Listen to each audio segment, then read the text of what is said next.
Bring in a football fan from 1995 and tell them that we're going to spend half our time talking about targeting.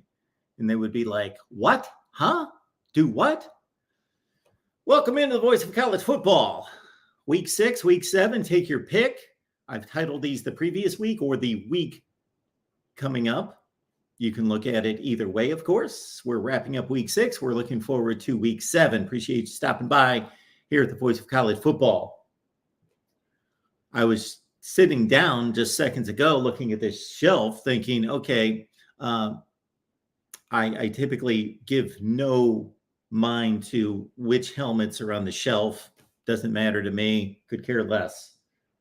Sometimes I actually want to put the least profile teams on the shelf. Oregon State, Air Force, Navy, Washington State, etc., to give them a little love, or just to annoy people who want to see the best brands and the biggest teams and the biggest game helmets represented on the shelf. However, maybe we'll make it a thing every Sunday. We will line up the shelf appropriately based on Saturday's results. Do appreciate you being here at the Voice of College Football. I'll take your comments and questions there in the chat. You know that. Please leave a super chat to make it identifiable. Also, we'll take your calls on the line. We've got one caller. We'll get to you in just a second. I do want to talk about targeting, and I don't want to have a knee-jerk reaction to either this is just so typical of sports fans. I won't say college football fans. I think it's going to be sports fans, and it's actually got to be just everybody on the planet, practically everybody on the planet. If you wanted Miami to win the game, then you saw no targeting. If you did not want Miami to win the game, then you saw targeting. That's how we're all wired. It's just confounding to me that every time we've got a topic like this that is controversial and close, and even sometimes when it's not close, not really debatable, it is almost impossible. I have had maybe a handful of times throughout the years, throughout all the thousands and thousands and thousands and thousands of calls that we've taken and interactions with people in the chat, where somebody has identified themselves as rooting for a particular fan base and stating that they agree with the opposite side, that they agree that their team lucked out on a play, lucked out on a call, was given a call, or vice versa. It's hilarious to witness all of you. But I got to say, if you weren't rabid and blind and crazy and biased, then we don't talk about this all the time. College football is not nearly as big as it would be without delusional fans. That's just the way it is. If everybody was logical and rational about it and filtered out their bias, this sport probably wouldn't have 1/10 of the popularity that it has. So you can take that. This is evident every time I post the point spreads. I'll do a poll where I will post the point spreads of the various games on the team channels. So I'll put Ohio State minus 24, Michigan State plus 24, point spread winner to the Ohio State channel. Well, there's a reason there's a point spread, and the point spread basically evens out the game. Basically shows us that Vegas is telling us that there's a 50% chance that that team is going to cover the spread, and basically somebody's going to call me on some nuance to it, but basically 50% should be betting one or the other, because it's basically made the game even. It's taken a football game where the odds are not even, they're not even close to even, but the point spread makes it even from a betting perspective.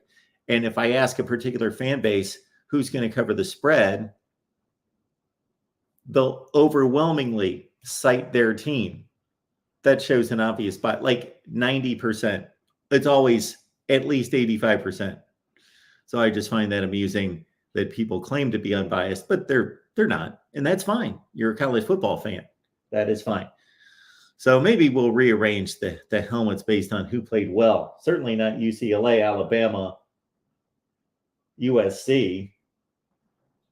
All right. We do appreciate you being here, and we do want to get into the targeting situation because we want to call this accurately. But my initial reaction was, and not just initial reaction, because I didn't even I was watching the game. We just got done here. I was watching the Miami Cal game. If you don't know what we're talking about, Cal's trying to protect a lead that they are in the midst of blowing, a 35-10 lead. Their quarterback's taking off on, I believe, a 3rd and 12 play. He's close to the first down marker, and he gets hit. And in real time, I did not see targeting, didn't think about it. And then the announcer said, wait a minute here. We'd like to get a look at this. And of course, they reviewed it for targeting. And to me, watching about 22 replays, it looked like targeting. Everything I know about targeting, which should be quite a bit at this point, although they have tweaked the rules through the years, I thought that's targeting. That's targeting. It should be called. But again, that was without going to the actual rule book, which I have many times in the past, but not recently. And again, I know that they've tweaked it either this past off season or here in the last 2 or 3 years. They have tweaked the rule and lightened the severity or the restrictions or stringent nature of the rule. They have loosened it a bit, given the defensive players a little bit more leeway, which I believe they should have, because tackling a ball carrier in this sport, which is not a contact sport, it's a collision sport, in the blink of an eye, is you're asking these defenders to do the impossible, to predict in the blink of an eye where a player's head and neck are going to be, and even more so than that, and judging speed and angles and all sorts of things. Okay, so we'll get to that, but we want to take on our first caller. We've got Michael on the line. Michael, what's going on? Hey, Mark. Good morning, sir. How you doing? I'm doing just fine. How are you? Hanging in there. I was going to ask you this as I tweeted you and stuff like that. When I first seen it, I thought, yeah, what I would have done is I would have thrown the flag to indicate the targeting, because from what I seen the clips of what you posted on Twitter, yeah, it looked like targeting. But from the end zone, the second versions and stuff I've seen, and what targeting, it looked like he led his shoulder first and then his helmet went in there. But targeting is such an infinite rule. How it's 50-50 one way or another. You got people like it, people don't like it. But if you was Steve Shaw, who's the commissioner of the supervisor of officials, how would you go about tweaking the rule? How would I tweak the rule? Yeah. I don't know that I would tweak the rule. I think the rule has been tweaked. I think from day one, when this rule was instituted, my thought was it's impossible to ask defensive players not to drop their head. These guys are 6'3", 6'4". Yeah. They're taught to, break down their body and form tackle. Anybody who has played any level of football has been taught how to form tackle. But obviously that's in a perfect situation when you've got a guy completely squared up in front of you. Yeah. You're just trying to get guys on the ground. Basically, it's what you're trying to do. And there's various other nuances to tackling technique and procedure. So I think that they're being asked the impossible, first of all, but it's been lightened to a certain extent. And that's something we were going to get into today, as I was just going to look over the rule and we were going to look at this play.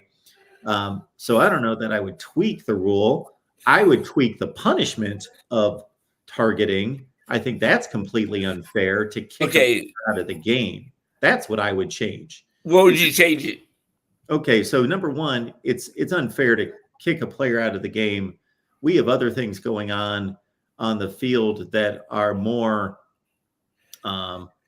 intentional than that. And we don't kick players out of the game. That's like a shameful thing to do. Kick a player off the field, out of the game, because their head was contorted a certain way in the blink of an eye in trying to tackle somebody. Plus, it's an unfair rule that it's not administered the same way all the time. It depends on when you target during the game as to how much you're going to be penalized. Yeah. If you target, let me get this straight. If you target on the first play of the game, you're going to sit out the rest of the game. Yeah, and you come back to the next game. Now, if it's in the second, go ahead. If you target the last play of the first half, you're going to sit out the rest of the game. That's completely different. You can be penalized the difference of an entire half of play based on at what point in the game you target. I think it should be a number of plays or series. Yeah, but who keeps track of that though? They keep track of everything. Yeah, I mean, I guess what I'm saying is, in the official's point of view, which official is responsible for doing that though? So say like, what does that matter? No, what I'm saying, okay, it's like you don't follow hockey. You follow hockey somewhat, right? I know the way it's played and the way it's like in the penalty box, they got officials who write down it's like 2 minutes. After 2 minutes, you're back on the ice.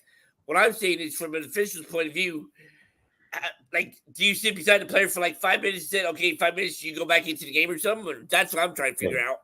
Well, you're trying to figure that out because you have an officiating background, and I totally get that, and that would have to be figured out. But let's not allow a little nuance to responsibility for an official or somebody somewhere to get in the way of doing what's right. It's $1 billion industry. That should be the last consider. The first consideration should be what's fair, what's equitable. Okay, let's determine that. And then we can always figure out, hire somebody. I don't care. It's a $1 billion industry. You can't kick out one guy for 12 plays and another guy for 65 plays for doing the same thing. Yeah, I agree with you on that part right there. Exactly. My thing, I'm trying to figure out, there's something. Oh, yeah. Another thing that irks me is, how can you see running backs dropping their heads themselves and they don't get called for targeting? And I've seen some running backs do that intentionally and not get flagged. Oh, absolutely. I would agree with that. And it's similar to something that I've only seen called in the last few years, started to be called, and that's face mask penalties on running backs, where everybody on the field gets called for face mask, but a running back can be turning the corner and headed toward the sideline. This is usually when it would be happening, and a defensive back comes up, and the running back just sticks his hand right in his face mask and just gives him a stiff arm, which is fine, but gives it right to his face mask. Yeah. He doesn't get called. Yeah, or you'll see someone who barely sticks a finger in there and stuff like that. But back to the game, how did Cal end up blowing that lead last night? I don't know. I'd have to watch the game. I was sitting here while it was being played. I just saw the final touchdown is all I saw, and they had a enormous gaffe in the secondary on a blown coverage that gave up a 77-yard play that led to the game-winning touchdown. Mm-hmm. But the broadcast of this game, and I only saw the last maybe 4 minutes, something like that, it was not a good broadcast. No, the Xavier Restrepo 77-yard play that got Miami in position, so they're sitting at their own 5-yard line. Yep. With how much time left? Like a minute 20, something like that, whatever it was. And then they have this busted coverage, and nobody ever talked about what could have happened, where these players were. All I heard was, man, there's not a Cal player in the screen, and they had an ISO on Restrepo on the replay, and they just showed him catching the ball, running down the field. And then there were so many plays in the last 10 plays inside the 20-yard line that I wanted to see a replay on, and there were all sorts of timeouts and stoppages of play, and I'm like, why can't we see a replay of this last play. Like there were no replays. It was Who a knows? terribly produced game for Yeah. ESPN. I was shocked. God bless Reese Davis for hanging in there, calling with his voice being shot, though. That's funny that you bring that up because as soon as I heard that voice, I thought, that's Reese Davis. But I thought, is that Reese Davis? Because first of all, he obviously has a great voice and he's a great announcer. And I could tell it was his voice, but I wasn't 100% convinced because I thought, he's usually more jovial, but I could tell that this individual either talks like this all the time or they're sick. And I can't imagine that, yes, these announcers, for as much as there's a few that I don't care for, they all have great voices. Mm-hmm. And so I did suspect that was Reese Davis. Then I thought, well, he did College Game Day there. Was he going to stay there all day to do the game that night? So I was a bit surprised by that. But it sounded like he was having all sorts of issues. And so for him to gut out a 4-hour football game, yes. Yeah, because I don't know what happened to the original guy, to Dave. He was supposed to call the game, but I don't know what happened. But anyway, not bad. Great Dave, college football and stuff like that. Yeah, I'm still in the morning and stuff like that. I'm burying Purdue tomorrow afternoon at 2:30. So if you want to come to the burial, you're more than welcome. Why 2:30? I don't know. That's just when I was able to get to the cemetery, reserve the cemetery. All right. That would seem like something that I wouldn't necessarily want to attend, but you have your own private ceremony and maybe a smattering of Purdue fans will join you. Yeah, but I don't know and stuff like that. But no, I don't know what's up with Kane, man. Kane, like, is he really on a... I don't know, man. The more I'm thinking about, like, this dude's not even close to the reality of college football. It makes me want to hear about Chris and BYU from 1984, much to your chagrin.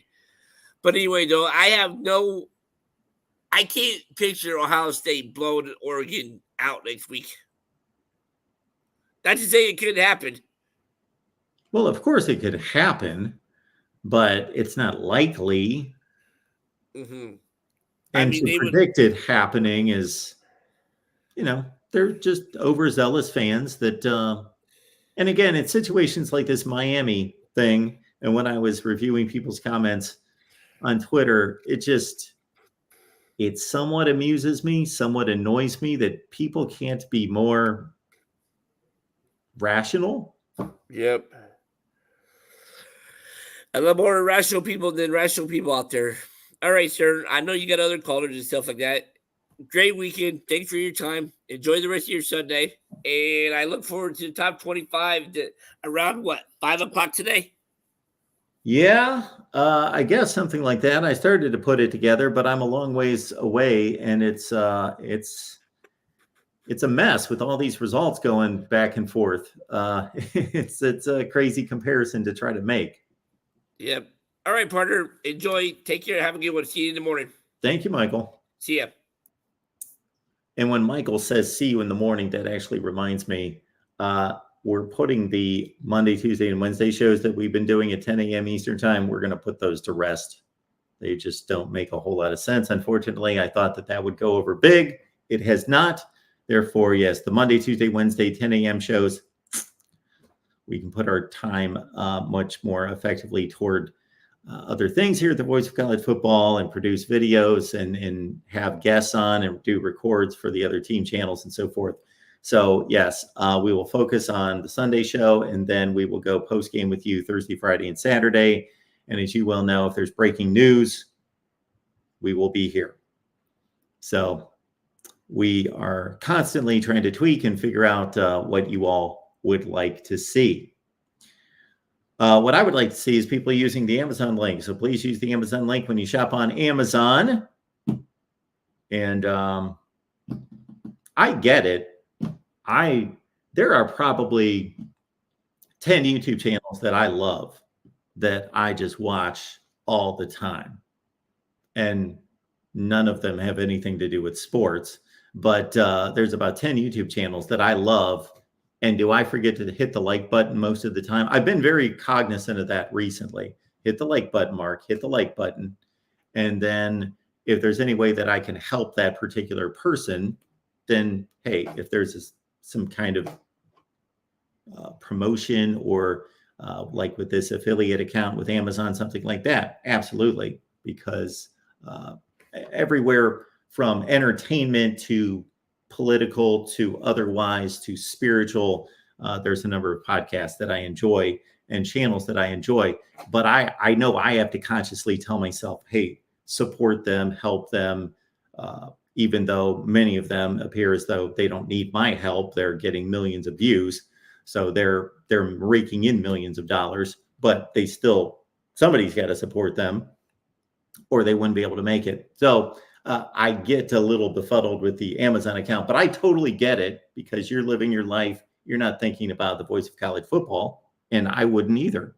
But if you do think about it, then that's one of the it's one of the easiest and most effective ways. And it's just the obvious way to help us, because you don't spend a penny.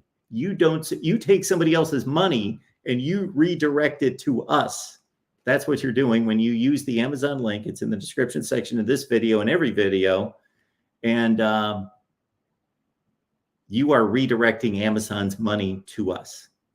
So why wouldn't you do that? They have trillions. If you're a, let me take politics out of this. If you believe in sharing money, then you would do this anyway. You would just do this even if you didn't care anything about us. You would just do this because this is your philosophy about just sharing money. But if you believe in capitalism, you would do the same thing. So regardless of your political slant, you take the Amazon link and you use it, and then you take some of Amazon's money and you redirect it to the voice of college football. And you don't spend a penny. You're just redirecting somebody else's money. How about that? Look at it that way. So we do appreciate that. Put it somewhere where you will remember it. All right. We're going to keep talking some college football. Notre Dame, of course, had the week off. Will's here to talk who knows what. Will, what's going on? College football this is why we love college football. What an awesome week. It was awesome. Like, Alabama and Vandy, I mean, like, teams smell their own crap. And, it's a hard thing for coaches to do. But, like, Nick Saban is really good at it. Ryan Day never loses those 4 games. I'll give credit to Ryan Day. But, like not every coach could be that good at motivating their team for big games. And, Kalen DeBoer, I still think he's a great coach, but even he isn't the best at it. Well, I think a few things came into play, and you're totally right. It's really hard to find the team, the program, the coach that have completely avoided this. But Nick Saban, other than his first year, which we will give him a pass on his first year, he's taking somebody else's roster, of course. And I always mix up Louisiana Monroe. I think he lost to in 2007 because a few years before that, I think it was David Shula. I don't want to mess up the coach. It might have been Mike. It might have been Mike Shula or Dennis Francione, who lost to Louisiana Tech about 3 or 4 years earlier. But anyway, I don't know about that one. Yeah, they lost to Louisiana Tech as well. But yeah, I guess Lincoln Riley has avoided those losses. I don't see where he at USC or Oklahoma has lost to the bottom of the barrel of the Big 12 or the Pac-12. And like you say, Ryan Day and Ohio State as a program, if I was superstitious, I would knock on wood right now, hasn't lost that kind of game. In the last time they lost, I saw a listing on the internet during the offseason. Last time every team in the Power 5 lost to a group of 5. And for Ohio State, it's 1990. They lost the Liberty Bowl to Air Force, but they were actually, as good as tons of Power 5 teams. So, with the coaches that you decided, we got to give them a ton of credit. It's also that their teams were just so incredibly talented that even if they're mailing it in, they're still going to win by 3 touchdowns. And Vanderbilt's a lot better. They're just Vanderbilt would probably be a 7-win team in the ACC in Big 12. Would you say? Yeah, wouldn't you love to see Vanderbilt play in the ACC or the Big 12? That would be fun. Yeah, they'd be right in the mix with all those teams: Boston College, Syracuse, whomever else. At this point, they've given us 3 examples of competent play: beating Virginia Tech, taking Mizzou to overtime, and I know Mizzou's probably been overrated, but they're still a good team. They're still a talented team. And then what they did against Alabama, I was just waiting for that to cave in at some point, and it never did. And I only watched the last like 7 or 8 minutes of the game. Yeah, I mean, I was watching. I know I'm a bad college football fan. I was watching baseball because the Mets Phillies game was dramatic at the end. But Well, and then I used switched to have over. that struggle too this time of year between balancing the baseball playoffs and college football. And then I'm like, holy crap, Vandy's still winning. And I watched that, and I watched Bama score their last touchdown, and then Vandy run the clock out. So I'm guessing you're a Phillies fan. No, I'm a. Well, I grew up going to a Nationals ton fan. of national. I'm from the DC area. I grew up going to like 20 Nationals games a year. Not as many now, but I still like baseball. Too. Oh, the baseball playoffs are phenomenal. Yeah. But I checked out for like 4 or 5 years. But yes, I used to love the baseball playoffs. Absolutely. Yeah, and then Tim, like I'm close friends with Tim. I mean, Tim, we talk to each other like every other week. He calls me and we have a 20-minute conversation on USC Notre Dame. Like, I'm not saying this is worse than the NIU loss, but you cannot lose to Minnesota. You cannot lose. I mean, sorry, Minnesota Dave, you're awesome. You come on me and Jeffrey show, but they look so bad against Carolina. You cannot go to Minnesota and lose that game. Yeah, I wouldn't speak of that loss in the same sentence as NIU. I know I wouldn't, but like they look bad against Carolina, and then they went and beat USC. The only thing I'll say is that every time the schedule and a projection of USC's record this entire offseason during our USC show, and every time we talked about how much more difficult or whatever the comparison between the former Pac-12 and the transition to the Big Ten has been, in looking at that schedule, the only thing I've said is, especially once USC beat LSU, and I thought, okay, they are substantially better on defense and they are improved. And then, of course, they played the game they played against Michigan, which you could take one way or the other, and that's looking worse at this point. But I looked at their schedule, and, you know, USC fans, they're just counting up the wins. Doom, doom, doom, doom. And I'm like, okay, yes, you are better than each one of these Wisconsin, Minnesota, Rutgers, except Maryland. You're better than all of them individually. But I just think that the grind of this and the physicality of these teams is different than messing around with 45 to 40 games against Washington State and Oregon State. And it's going to jump up here and bite you at some point. Mm-hmm. Do you think they just got figured out, or is it conditioning, you think? Like, did the defense get figured out eventually, or? Well, I only saw about the last 7 or 8 minutes of that game, too. Mm-hmm. I was watching the other games, but thought, hey, look at this. Mm-hmm. And I just thought USC would be too explosive on offense, that at some point they would be able to. Their offensive line got. That's what I was going to go to next is the portion of the game that I saw. They could run the ball. Marks was gaining yardage. They probably should have stuck more with the run, but Miller Moss was running for his life and throwing the ball away constantly. Yeah, I mean, that gives me hope for my Irish against them. But we got to win there's no more looking ahead for my Irish. We got to win the games on the schedule first. First off, Stanford. Don't lose that. Don't hit that landmine again. Then. Yeah, one it's game at a time. ridiculous to think about on one hand, but of course it just happened 2 years ago. But that game aside, just looking at the teams, the level of play, you wouldn't think that Notre Dame should mess around with Stanford, but all you have to do is look around the country. And Stanford, they went to Syracuse, and Syracuse is not a bad team, and they took care of business there. Now they lose to Virginia Tech at home by 24 points. That's what I'm expecting out of Stanford. TCU is not a good team. They, of course, lost that game. But one more capper on the Big Ten and on the Minnesota note is that, to me, I'm looking at these teams, and I think Ohio State's the best. We're going to see on Saturday. Yeah, we haven't seen yet. We're going to see on Saturday. So however you want to rate Ohio State, Oregon, and Penn State, there could be some separation or they could be extremely close. Then, as these results come in and I watch these teams play, I thought Michigan was better than Washington. I guess not. Minnesota, I don't think they're as good as USC, but they just beat them. Indiana, they're beating teams by a couple touchdowns. I think they can compete against a lot better teams. I don't know if they're going to win those games, but Nebraska, Rutgers, there's like a 10-team layer there in the Big Ten that I don't know who's going to win those games. Mm-hmm. This is breaking pretty well for Ohio State so far. I mean, we haven't seen, but you got to be excited, Mark, about Ohio State national championship, the way things are shaping out. Well, they look really good. Yeah. Mm-hmm. They do look good. Mm-hmm. I think they're what pleased me more than anything yesterday was their offensive line played great. Mm-hmm. And that's my biggest concern.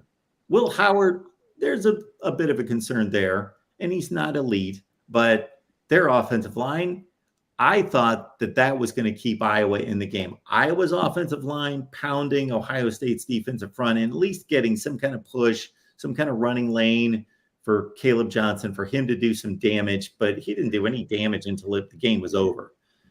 And Ohio State's offensive line, Will Howard stood back there and patted the ball most of the time. Mm-hmm. He had no issue in their running game. And I think those Iowa defenders, for as good as that defense is, every time I saw Quinshon Judkins just lower a shoulder in those guys, I was thinking they haven't seen a dude like this. I just thinking maybe the elite teams could run on Ohio State. That would be my biggest fear. Like the elite teams could run on Ohio State, but we'll see. I mean, who are the elite teams at this point? I mean, I'm not making fun of your comment. I'm just. No.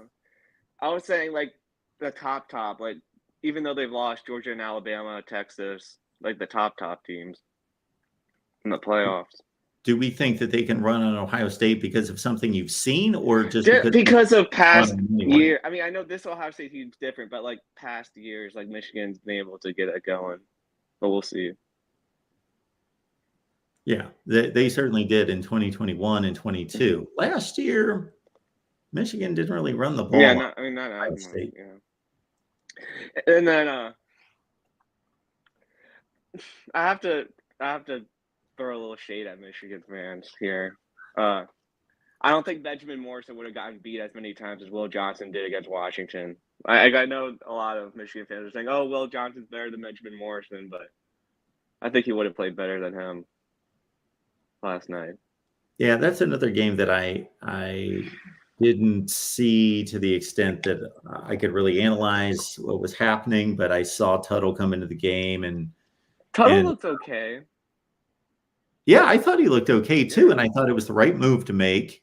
And I thought, is this the guy that they wanted to go to instead of Davis Warren? And this is what the offense they wanted to run, just with a more capable, less mistake-prone quarterback who's been around the block a couple times, but he just wasn't healthy enough. So they thought, well, Davis Warren and Jack Tuttle, they're like the same guy, except Jack Tuttle's been around, and obviously it appears is not going to turn the ball over. He's not going to make the 3 mistakes a game that Davis Warren's going to make. Mm-hmm. It's what it appears to be.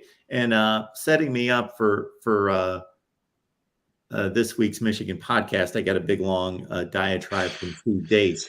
And in that, I didn't realize that Michigan did not have I don't want to misquote this, did not have a play over 8 yards. I didn't watch all the game, but I don't remember seeing one in the highlights that was over 8 yards. But I just watched the highlights on YouTube. Yeah. Let's see. Yeah, there's quite Steve usually doesn't really fill me in on what he's going to talk about exactly. And I just kind of go with the flow. But yeah, he's laying it out here. I wish I could find that stat. I couldn't believe. Yeah, I just couldn't believe it. I don't know what to think about Penn State. Of course, that's going to be a Penn great State game. looks like they're definitely going to be in the playoffs.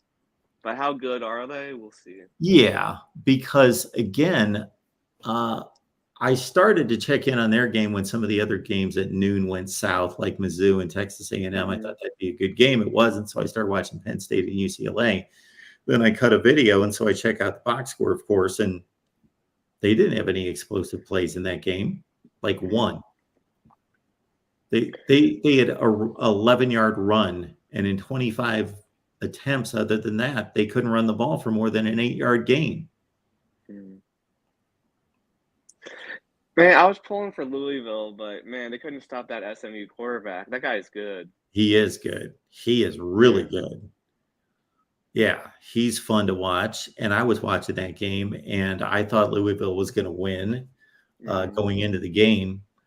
But yeah, that was an entertaining game, and SMU has a path in front of them. Yeah, I mean that loss to BYU doesn't look so bad.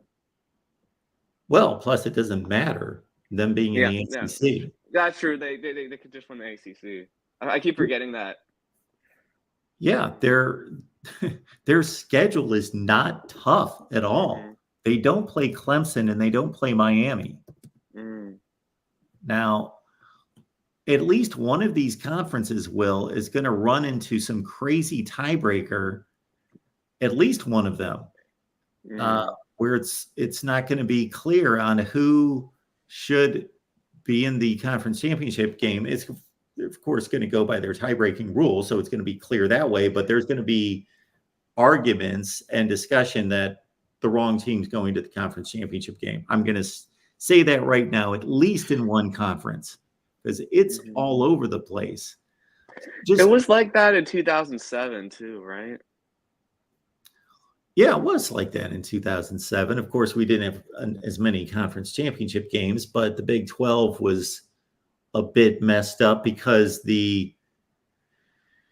for one thing, the divisions were so out of balance with Oklahoma and Texas playing in the same division that was a problem.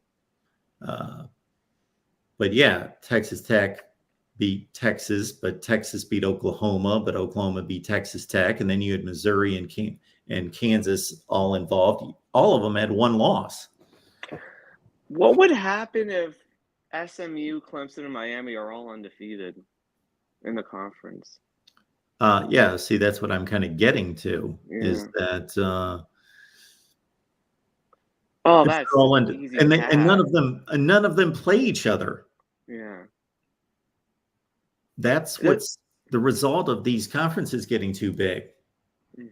That's such an easy. Oh my gosh, that is tough Central. Yes.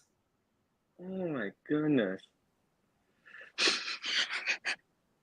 Yeah, that's why I'm saying they could get to the ACC championship game. Wow. Clemson goes to Virginia Tech. Miami's got a game against Louisville on the road. So SMU could even drop a game. Yeah. And it could still be some crazy 3 or 4-way tie. If Louisville beats, they've only lost one game in the conference.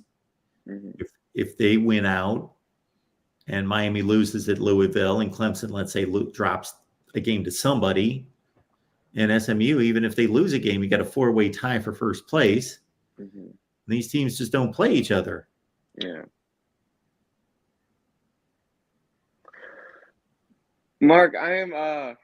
What did you think of that A&M? So the A&M Missouri, a lot of people are saying, "Oh wow, like Wegman's so much better." But I also just think that Notre Dame's defense played him that good. But do you think they could? They could probably still sneak in though, A&M. But do they have LSU next week? When do they have LSU? They have. I don't know. I haven't really looked at next week at all, but Texas A&M for a SEC schedule, it's not that difficult. Of course, they got Texas at the end, though. But Texas A&M's looking at. Or They've the got a bye bye, week. and then they have Mississippi State. Okay, and then LSU. So they got LSU at home. South Carolina is starting to come back to earth. Mm-hmm. And I was expecting that game to be closer. yeah, I did too. I did pick Ole Miss to cover, but I expected it to be a little bit closer. That's not that difficult for an SEC schedule. If they just win the games they're supposed to and lose to Texas, I think they'll still get in. Yeah, they'd have one loss. I'm telling you, look at the SEC, how many teams could go SEC is going to get so many teams compared to the Big Ten, I feel. Well, I mean, Big Ten might only get 3. Penn State, Ohio State, Oregon. Maybe Indiana. Yeah, maybe Indiana. Corey Brada would tell you Iowa. Boring. I appreciate his loyalty to his team, but you got to show me a little more against Ohio State to look like a playoff team than that. Well, I think and you also can't choke against Iowa State. I think his point is that they're going to be favored the rest of the way. If they get in instead of Notre Dame, that would be insane. But the Irish kind of did it to themselves. Mark, I am excited to see your top 25 that actually makes sense. Have you finished it yet? Or no. No? It is difficult to navigate. It is difficult to navigate. Mm-hmm. I will say that. I started working on it late last night. And yeah. Because you don't have to go that far down the list, regardless of how you rank teams, to think, really? They're number 7? Mm-hmm. Well, because they're just who's left that's undefeated that we expected to be undefeated that we really think is good? Ohio State, Oregon, Penn State, Texas. That's it. Yeah. And then you go to BYU, and then you got to start to rank and really look at schedules and quality of wins and losses just because they're undefeated versus teams that lost to who we think are quality teams. But as soon as you start talking about Clemson having one loss, then people will argue, well, they got blown out by Georgia. And how good is Georgia really, since they lost to Alabama and they lost to Vandy? Mm-hmm. And you get into all those roundabout discussions. Mark, I will read your book during the 4:00 window because the games aren't good today. I started a new job. I know you probably wanted me to get the review done before, but I will read it. I will read your book during. Don't worry about it. Yeah. I appreciate a review anytime. Mm-hmm. But so you okay, very good. I own it. I use the Amazon link to buy it too. Well, thank you. I appreciate that. Yeah. That's very nice of you. That is very nice of you. And I'm very I hope excited you to enjoy read it. Give me an honest appraisal when you're done. Okay. I want you to call up and you tell me honestly, even if you've got big criticisms or anything wrong with it, I want you to give me an honest book review. I mean, I'm a sucker for college football history, so it's like right up my alley. So I'm very excited about it.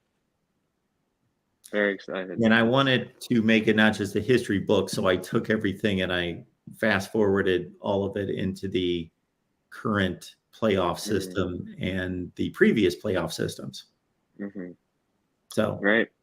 All right. It's the kind of stuff I like to tackle.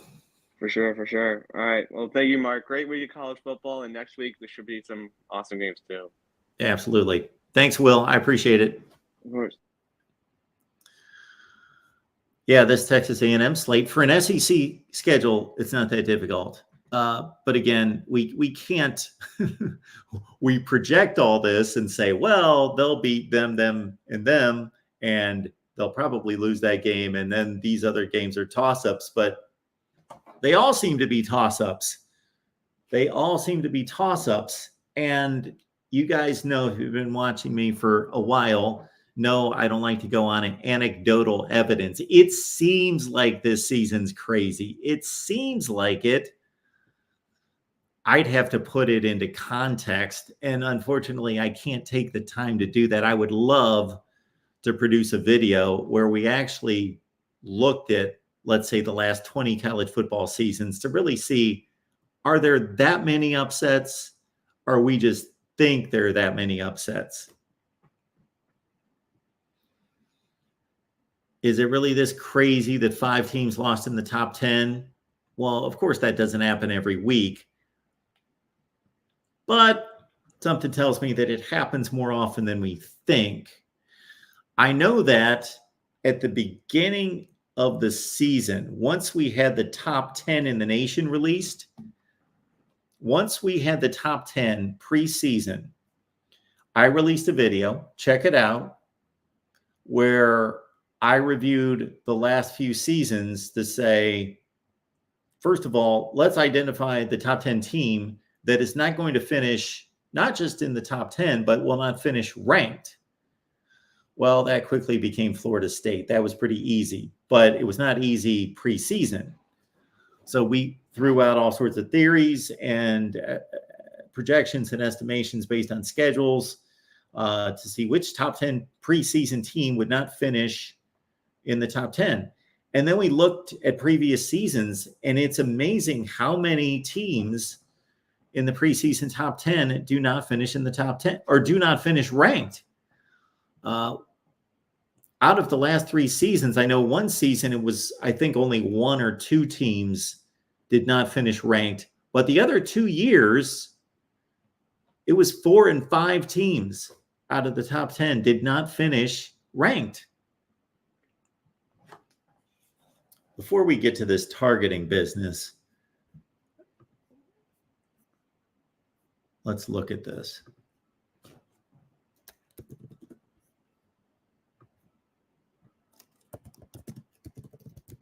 We are only in week 7. We have only completed week 6. And therefore, most of the difficult games, most of the competitive games are still in front of us. Most of the least competitive games have already been played, all the group of 5 and FCS games. So we're going to see more craziness going forward. Where is the Wikipedia page? That's the one that I like to go to because it's just, I'm just used to navigating that one. It's on page 2. Who would have thought? So here's the preseason. Now, again, we've only played, most teams have played 5 games. Some have played 6 games. So, yeah, this isn't too crazy yet. But there's your preseason top 10. Georgia's 1, Ohio State 2, Oregon 3, Texas 4, Alabama 5. Ole Miss has played 1 decent team and they lost to them. South Carolina, okay. I guess they have 1 okay win. Notre Dame at 7, starting to prove something, beating Louisville. Notre Dame, do they have another decent win? No. Penn State is undefeated. Of course, Michigan's already lost 2 games, and Florida State is a complete dumpster fire. So there's only 1 out of the preseason top 10 teams that has completely played themselves out of it. They're just a complete train wreck. And of course, that's Florida State, which leads me to possibly producing a bottom 10. I used to have fun with that. A bottom 10. Maybe I'll do that this week. And then on down the line. So it's really not, we just have to see so much more football. But really, 8 of those teams, the top 8, still look like they should have a good shot of finishing in the top 10. It's really just Florida State for sure, done. Michigan, probably done, and not going to finish anywhere close to that preseason top 10 projection. Oh, we got a couple calls coming in. Nick is on the line. Nick, what's going on? Not much, Mark. How's it going? I'm doing well.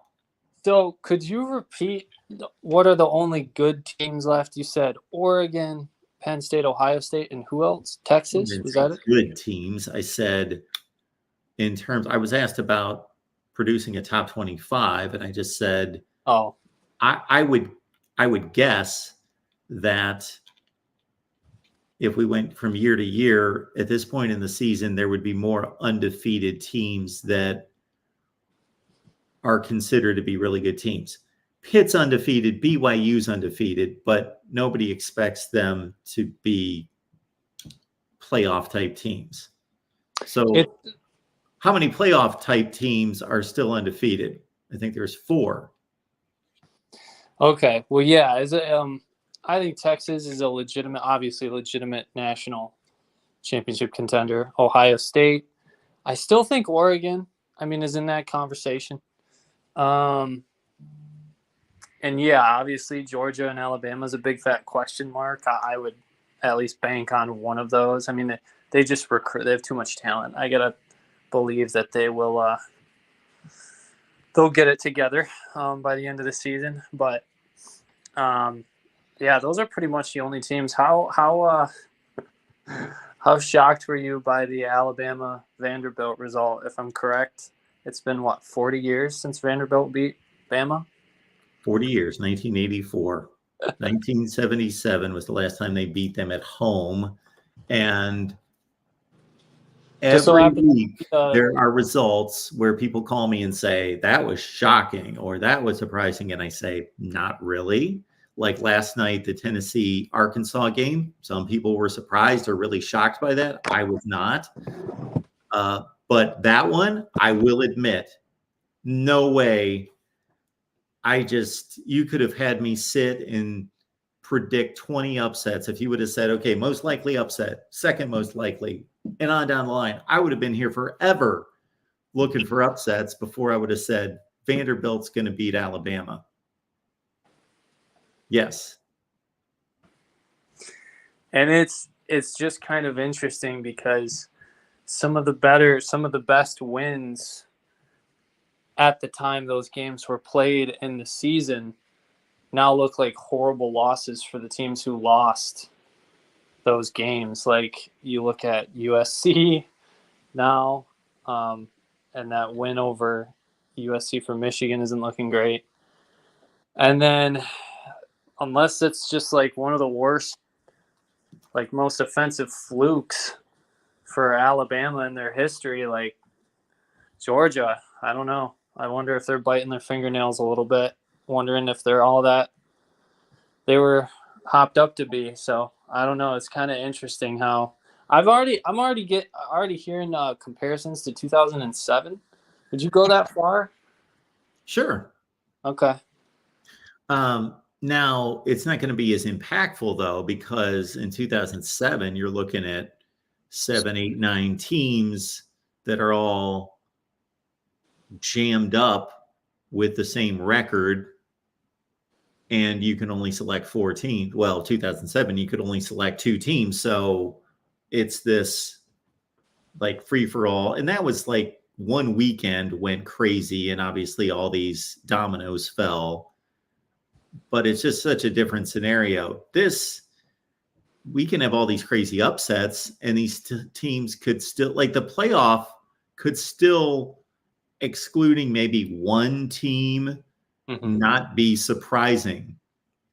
Like you could forget watching any of these games, and whatever the playoff is at the end of the year, the 12 teams, show that to us in August and say, there's your playoff. And we would say, okay, looks about right. Oh, I'm a little surprised that whoever made it, SMU made it, maybe, I don't know, Iowa State or somebody. But other than that, I think there could be all this upheaval, but like who's going to, like these teams are winning against each other and there's just more cannibalization, it appears. And again, I don't even have a metric on that. I think it appears greater than it is. But I think when it lands, I don't know that it's going to be anything crazy. Like who's going to jump out of nowhere? Is Indiana going to be in the playoff?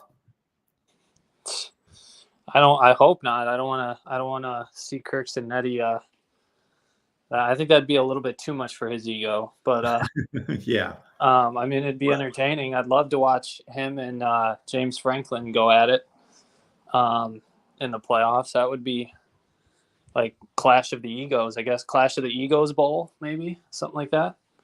Yeah. I guess I'm saying, Nick, that we're going to have to see several more Vandy's over Alabama's for it to severely alter the playoff race and the type of teams that we're expecting to be in the playoffs. And we're just like, this is the first year of this thing. So like, we still don't kind of fully know what we're dealing with here. Like, I would caution everyone, like, do not write off Alabama. Like, Exactly. do not write off Georgia, because No. Alabama absolutely could go and win a national championship. They're fully capable of it. They have the roster for it. They have the second best wide receiver in the country, who happens to be 17, which is insane. But like, the loss to Vandy is a cool story, but it just would have meant so much more in previous years, in my opinion. Oh, of course. Yep. It really doesn't matter in the grand scheme of things. And who knows, maybe it pisses off Alabama, because they do have a lot of young players on that defense who are probably going to improve. Like, the standard of talent at Alabama is very high. They don't recruit bums for a reason. They're really good at talent evaluation and collection. So I think it's a massive mistake. I know people are going to be like, well, how could you lose to Vandy? And I know, I mean, it's a bad loss, but with the results week to week, they've been so, I think, what's the phrase people say? Like, you look at one game and then you project that results on who's going to win. Yeah. The next game, I forget. There's a phrase, like a common phrase we say. It's the transitive property? Yeah, kind of something like that. It just seems like that's, I wouldn't say non-existent, but there was a thing to that in the past, and it seems like this year, just week to week, the results are crazy. So I don't know. It's going to be. What results in college football this year are truly shocking to you, or what do you consider crazy? So we got Vandy, Bama out of the way. What other games? I can't speak on Arkansas because I don't know a whole lot about their team. I will say, now I'm blanking. Who did Texas A&M just whomp? Missouri. Yeah, I guess that wouldn't be shocking because Missouri's had struggles, but I was a little surprised by that outcome. I don't know. I think it's in the conversation. You could say the way Michigan beat USC, like being that limited throwing the ball. Like, when have you ever seen? Now, they're both not top 15 teams. I think we can say that, at least at this point. But, like, I guess. yeah, you never know, right? Like, once you get to like 6 or 7, then you start looking at, well, every team's flawed to a certain extent, but you really get to teams where you're looking at results that they've already had and think, well, they're not that good, but you got to rank them. You got to have somebody at number 7 or 8. Like, you start finding some teams that are seriously, like, I'm already seeing top 25 lists out there on Twitter and seeing people make all sorts of accusations. But then again, you can't make those accusations until you actually build your own top 25, because you don't have to get far down the list and you see teams that have already lost, and not lost to the best teams in the world. And then you start to also get into like, okay, like legitimately one team might be 13, the other that they may actually be really the 13th best team in the country, but then they face the 17th or 18th best team and it's just a bad matchup, or it's just like that 1 out of 10 chance that they win the game. So like it's really hard to tell. I was going to say the Michigan result would have been surprising, but I think it's less impactful from a shock factor just because of what Michigan does, like the style. And then also you would have to go back to that game. It was like the first it might have been Mississippi State LSU after they won was that in 2021? Oh, you're going back 3. I was talking about this year. There being shocking games that impact the playoff. I think there's only one. I can only think of one game that really surprises me, and that's the Alabama Vandy game. Yeah, I'm not surprised that Kentucky beat Ole Miss. That's not that much. I know that Vegas had it as an 18-point spread, but I thought that was ridiculous, and that game did not surprise me in the slightest. Kentucky has as many NFL players on its roster that Ole Miss does in this Arkansas-Tennessee game. Not surprising. Yeah, I agree. The reason why I was bringing up the game, there was a game a couple years ago with Mississippi State. Yeah, Costello threw for an SEC record passing yardage against the LSU team that won the national championship. And they ran like how many yards? They ran for 9 yards or something disgusting. Seriously, go look up the running when you get a chance. You don't have to now, but the rushing was ridiculous. So, I'm pretty sure they rushed for less than Michigan threw against USC. So that we've seen crazy things like that before. So I don't. So you're looking at how teams won games. Like Michigan beating USC is not shocking. No. Yeah. What I was thinking about, kind of thinking out loud, is maybe the way in which they won was shocking, but I don't know. We've seen more extreme imbalances, believe it or not, in stats, not often. So that's probably wouldn't qualify as shocking like Alabama and Vanderbilt. But also too, the way that game played out against Alabama. I didn't watch the whole game, but from what I heard, didn't really feel like much of a fluke. No. So they had one fluky touchdown that gave them a 14-0 lead or a 13-0 lead. They missed the PAT, where the defensive back made a great pass breakup on the ball. He dove and knocked the ball, but it kicked up in the air, and then the guy was just running by and it fell right in his lap, and he ran for a pick six. But besides that, I only watched the last 6 or 7 minutes of the game, and Vanderbilt, for Ryan Williams to make those ridiculous catches, then he scores the touchdown that gets Bama within 5, and then there's still tons of time for Bama to get the ball back and for Vandy to run the ball down their throats. They completed a pass on 2nd and 12, really nice pass, and then to run the ball down Bama's throats and never give them the ball back. That's what you're talking about right there. That not being a fluke of them just lining up and running the ball for first down after first down and run out the clock. And so, yeah, which is nuts, but obviously not expected at all, which is why it was so shocking. But I guess I guess I'm trying to gauge this year, which is why it's so hard, because this is the first year of the 12-team playoffs, so you don't know. But I'm trying to gauge, we've seen letdown losses before after a really emotionally draining game. Yep. Which Georgia-Alabama is about as emotionally draining as you can get, because if you're Bama, you're probably just – the way that game Georgia came back is, probably infuriating for them. But, so that we know that the letdown is a real thing. It does have an impact. We're human. Now, how much is that compounded by and people can say it doesn't matter, but when you have a 12-team playoff versus a 4-team playoff, there's guys on that team.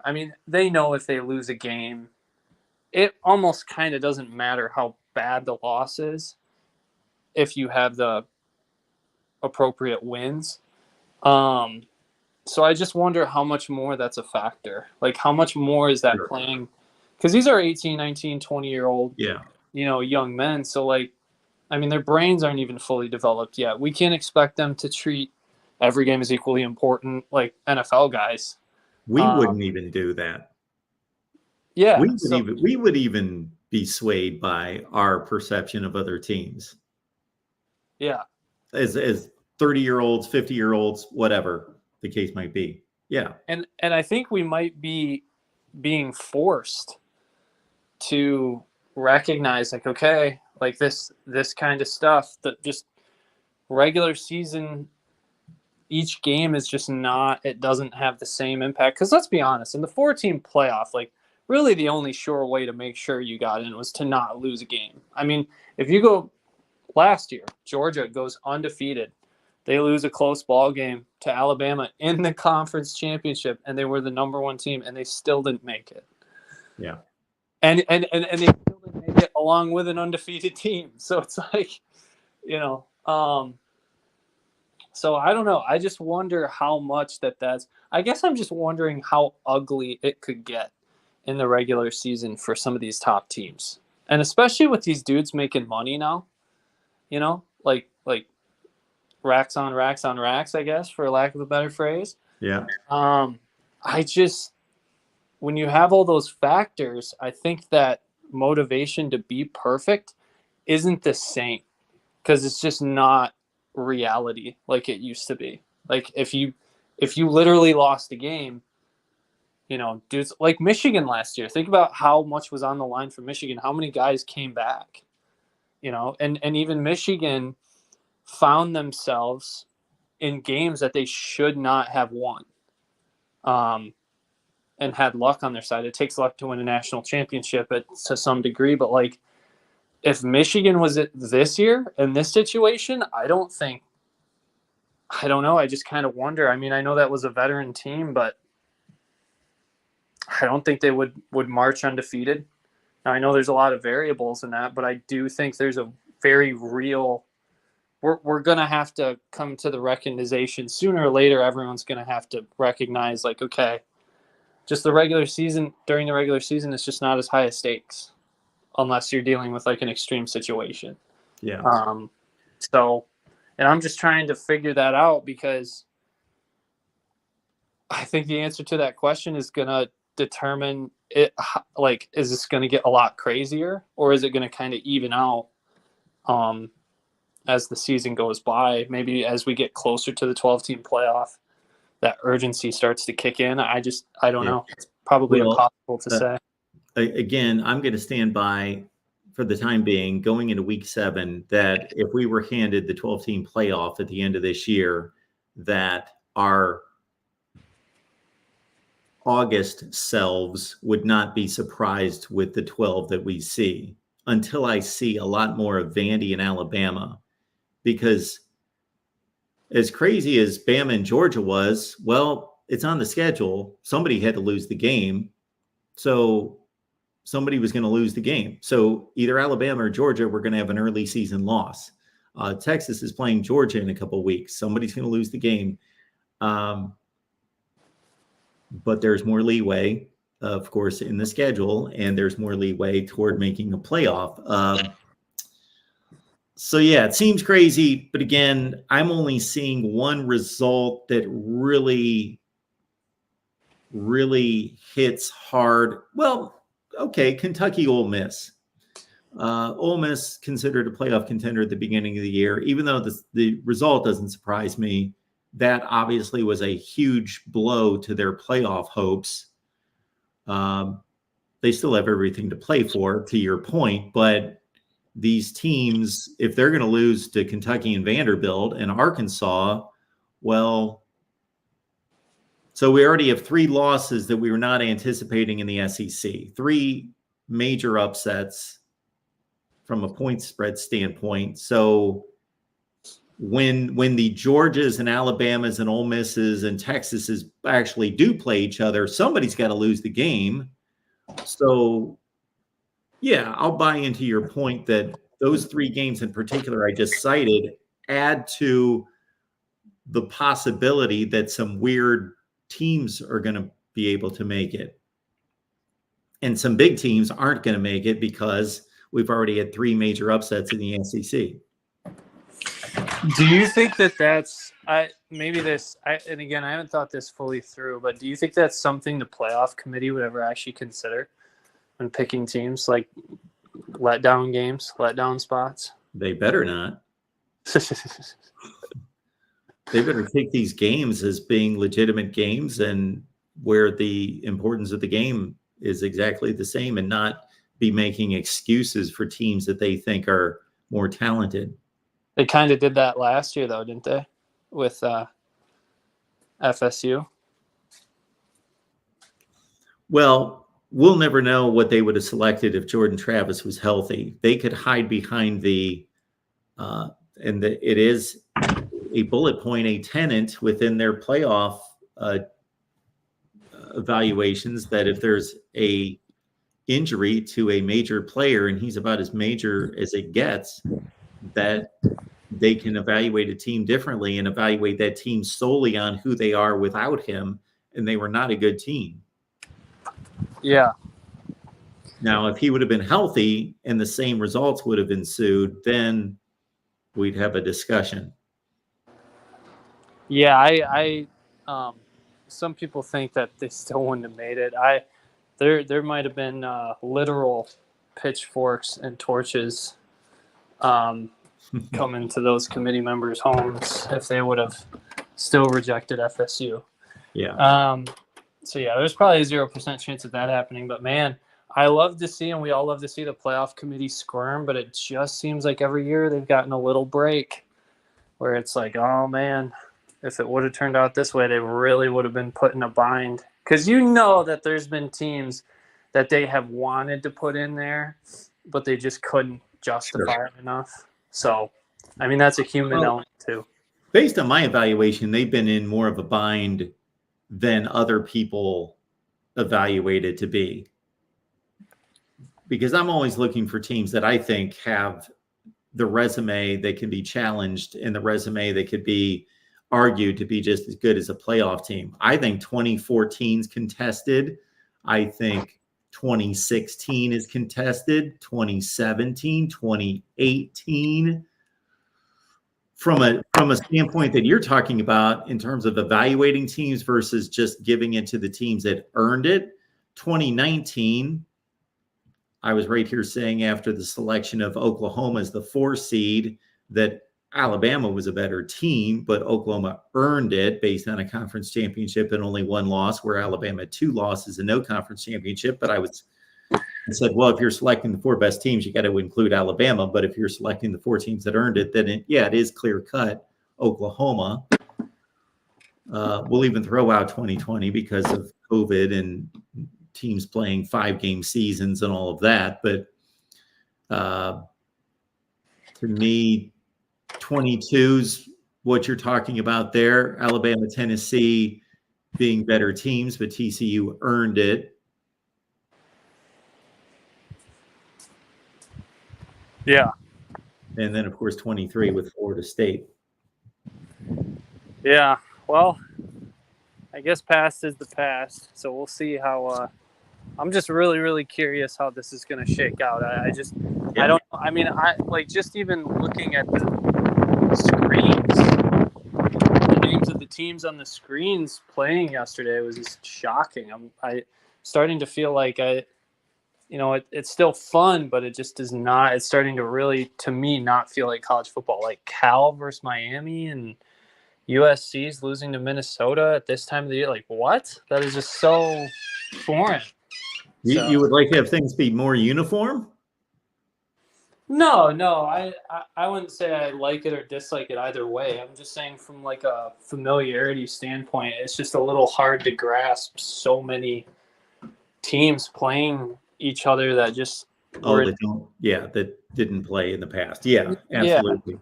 It's just hard. It doesn't feel familiar. It's just, so I hope it's still like over time. I guess I'm just saying, I hope that's just an adjustment period and not like it just keeps feeling more different and different and different until you can't recognize it. But sounds like there's talks of them expanding it again. Exactly.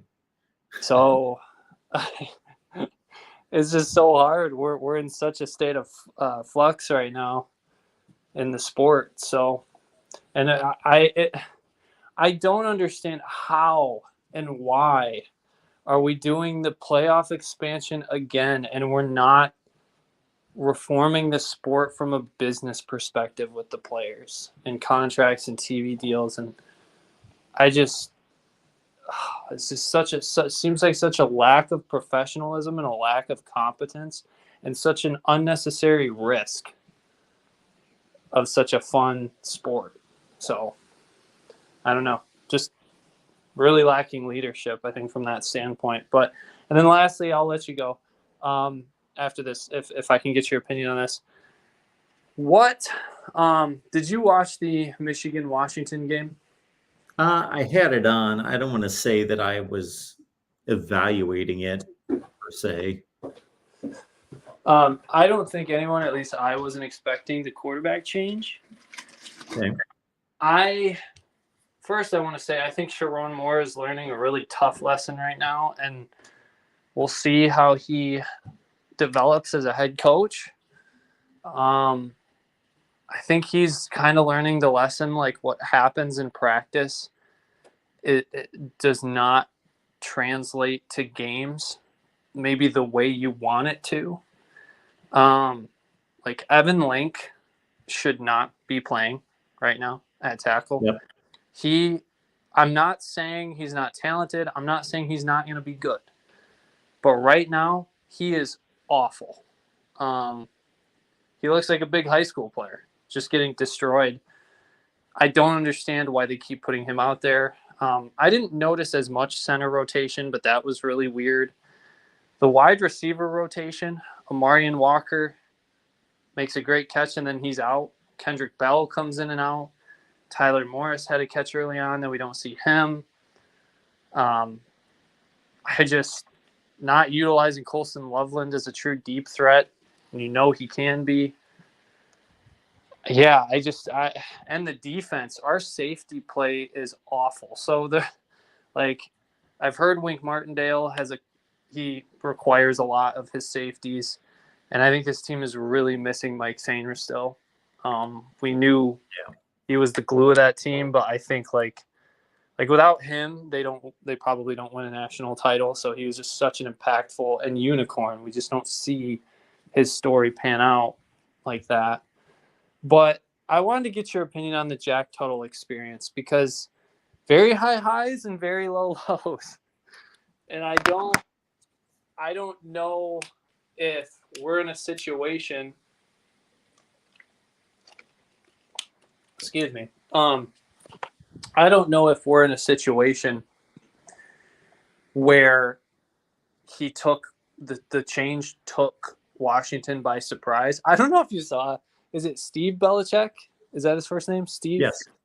I don't know if you saw his face after that quarterback change. No. He looked shocked. He looked just completely lost. Now, maybe I'm over reading into that. It's easy because I haven't seen the guy much, so I don't know his facial expressions. But just the look on his face in general was just kind of funny to me. Kind of like, where am I? What's going on? So I don't know if it's a situation where they put Jack Tuttle in and he just surprised, like they weren't expecting it, and that's why he started having success. I mean, I think you saw the running game open up because he's more of a threat as a thrower, but just some of the interception and the fumble back to back at the end of the game. Michigan had control of that game and just totally shot themselves in the foot with a double barrel shotgun there.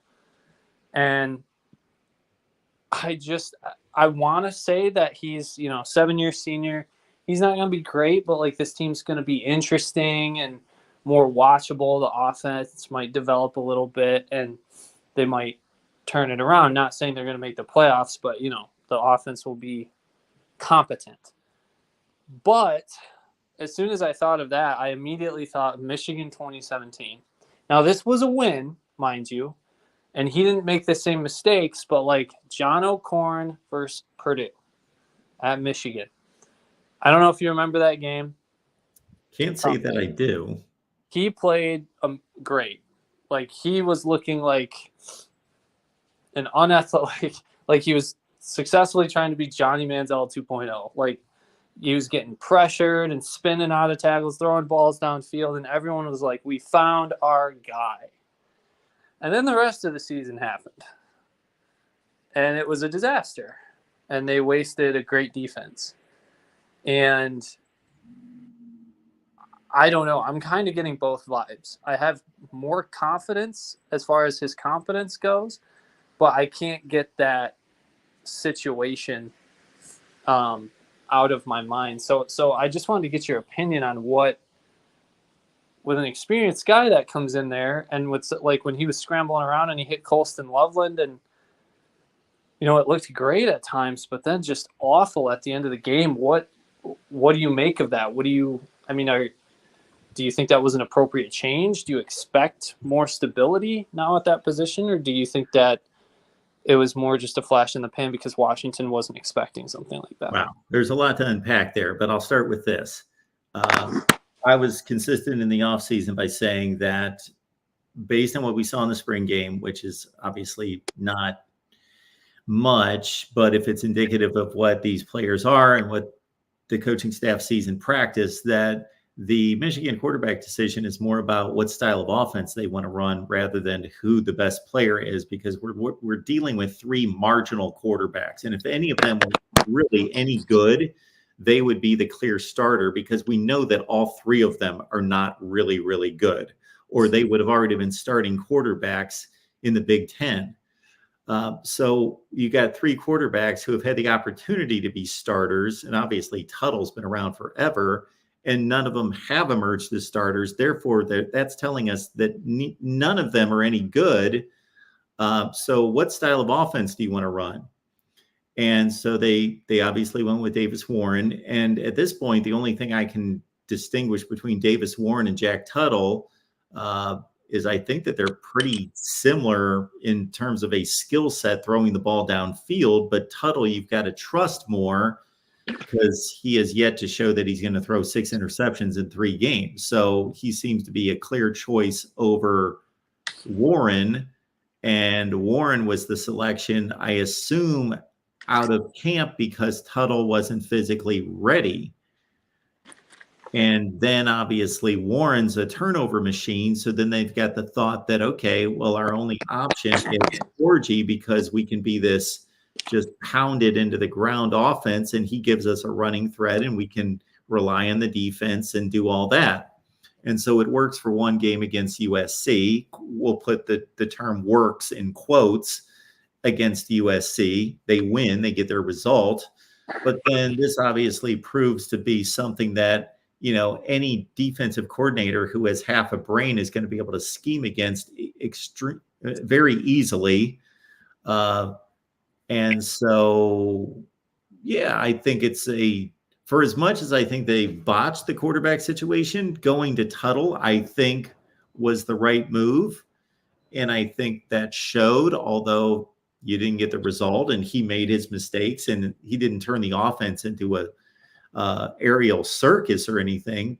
But again, you already know that none of these guys are going to drastically change the upside or the ceiling of this offense, because they're not good enough.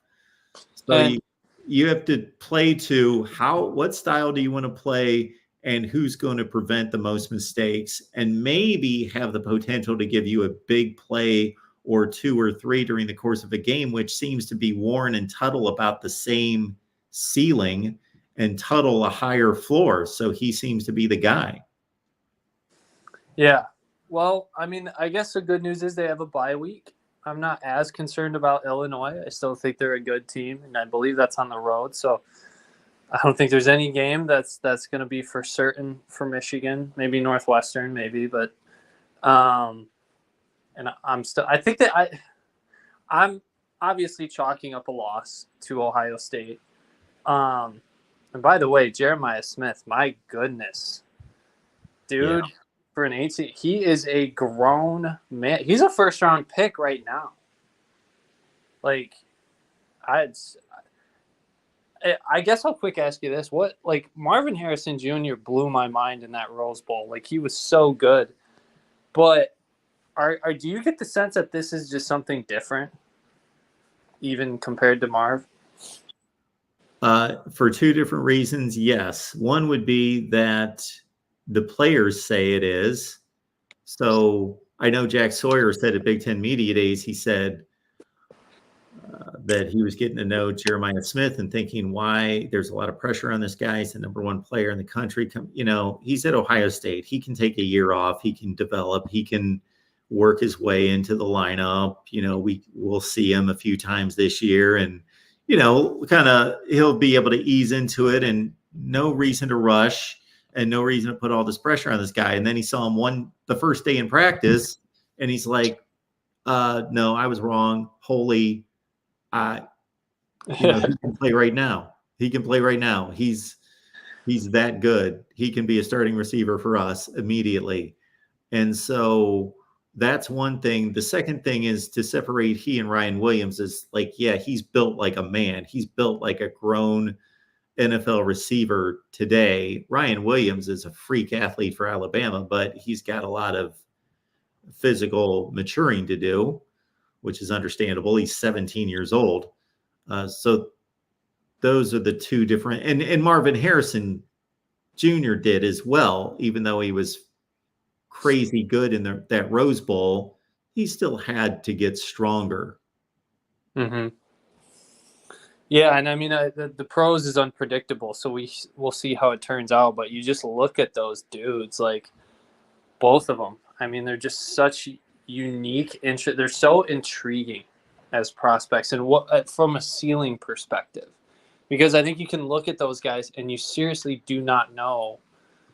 Like most players, you can kind of make comparisons to and whatnot, and those comparisons might seem lofty, but you can kind of see it. But these guys, I really can't say how. I'm just really interested as far as that ceiling, because I've never thought like, yeah, you can have a good wide receiver. Joel Klatt mentioned this. I mean, some wide receivers, their catch radius, them along with the quarterback's ability, like Michael Penix can turn a 50-50 ball into a 60-40 or whatever, and then that's where you get these really prolific passing attacks. But like these dudes from the wide receiver position, literally their ceiling, you can almost just kind of see as these guys develop. I just don't think now there's a limit, but like quarterback play doesn't matter as much to those guys to be able to take over a game, I guess, in just a different way. Even more so. It's just I'm really intrigued by both of these guys' ceilings.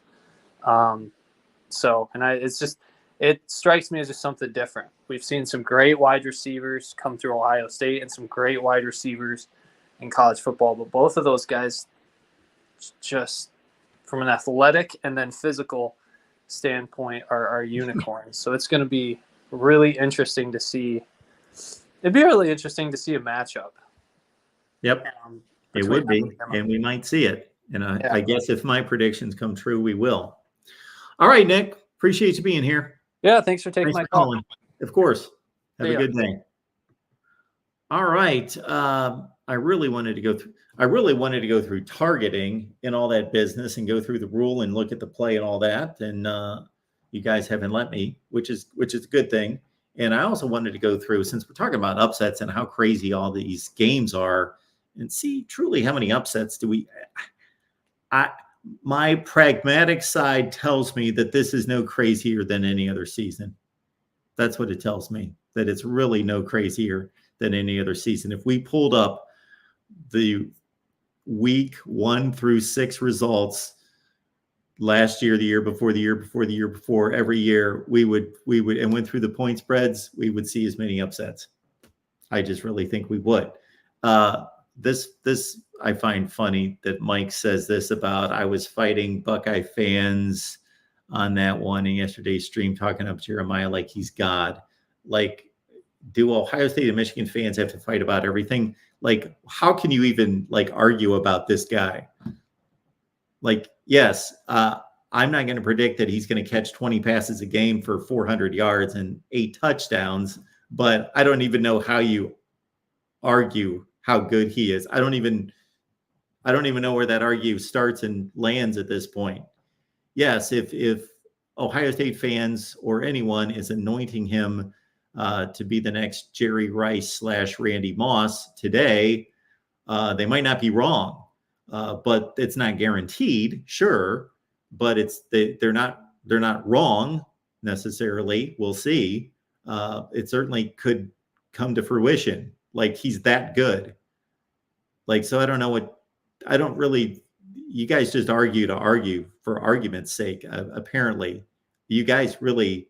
And I'm not picking on Mike here. So, Mike, I'm not picking on you.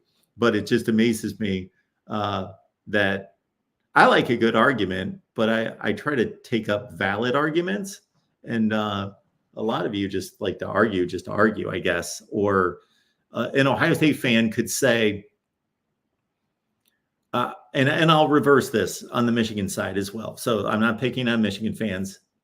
I will, and I'm not just picking on Ohio State and Michigan fans. It could be Miami and Florida State fans, because I see it on those channels as well with those fans. So this is just an example. Ohio State fans could say, you know what? I know we got off to a 5-0 start, but I really think we're going to finish 6-6. I see some issues here and here and here and here and here. Yeah, I think it's coming off the rails starting next week against Oregon, and this team's going to finish 6-6. And there would still be Michigan fans out there that would say, you're not going to finish 6-6. You're going to lose the rest of your games. There's no way you're going to win another game. You're going to go 5-7. I am convinced that there would be Michigan fans that would say, if an Ohio State fan said, we're only going to win one more game the rest of the year, that they would argue that you're not going to even win one more game the rest of the year. That's how ridiculous most of these arguments are. All right. I did want to go through the point spreads, but we got David on the line, so we'll get to David. Thanks for waiting, sir. You're on mute. Sorry about that. No I know sometimes that happens during the Buckeye show from time to time, so I guess it was my turn here on this call. So do pardon me. I wanted to say, by the way, does the referee in the Cal Miami game have a condo on South Beach or something like that? He must. By the way, I almost had that prediction dead on. Remember on Friday night, I thought Miami was on borrowed time. They got lucky against Virginia Tech the week before. Man, that's a heartbreaker for Cal. I saw the end of that game last night. Yeah, I watched the last few minutes. I was on here, and then I watched the very end of it. Yep. Whatever bag Ruiz, ponied up cash for to get Cam Ward to come to Miami, by the way, still well worth it, by the way. He has totally changed things down there. He's been amazing. You got to give him a lot of credit for making plays when they needed it most in that game, because they were dead in that fourth quarter. Yeah, they were dead in that fourth quarter, and it confuses me as to why and how a team that has two upper echelon running backs and supposed to have one of the best offensive lines in the country can't run the ball. Yeah. It's a good point. But you know what? Cal's defense just giving up bombs, where nobody's there. Although that's a thing that happens in college football, I guess. But we let wide receivers walk right down the field wide open for long catches when the game is on the line. You probably weren't listening, but one of the first callers asked me, and we were talking about the game, and I only saw, again, like the last 4 minutes of this game in terms of game time. And that Restrepo play where he, gashed them for 77 yards when they were sitting back at their own 5-yard line, that obviously turned the last drive around. Like, no replay. There was a replay of him ISO'd catching the ball, but no analysis on what happened in coverage. No replays of any sort. There were, it seemed like 10 plays inside the 20-yard line that I wanted to see replays on, and we didn't see anything. I don't know if ESPN just figured nobody's watching at 1 o'clock in the morning, or we're going to send our worst production crew out there, or I don't know what was going on. But I thought the 20 minutes of actual clock time that I watched of that game was one of the worst productions I've ever seen on that network. Yeah, it was bad. It was almost as bad as listening to Reese Davis announce the game. Yeah, that was tough. I sympathized there, though. Yeah, I thought maybe it was rough from Fowler transitioning from doing game midday to announcing, but Davis has been worse in my view. I didn't think you meant it from that standpoint. He obviously was sick. Oh, okay. That's I right. think. That's what I was wondering. No, I did not know that. So well, I didn't think he was great on announcing games before then, to be fair. But yeah, he did sound off. I did not know he was. Yeah, I Yeah. thought it was very noticeable.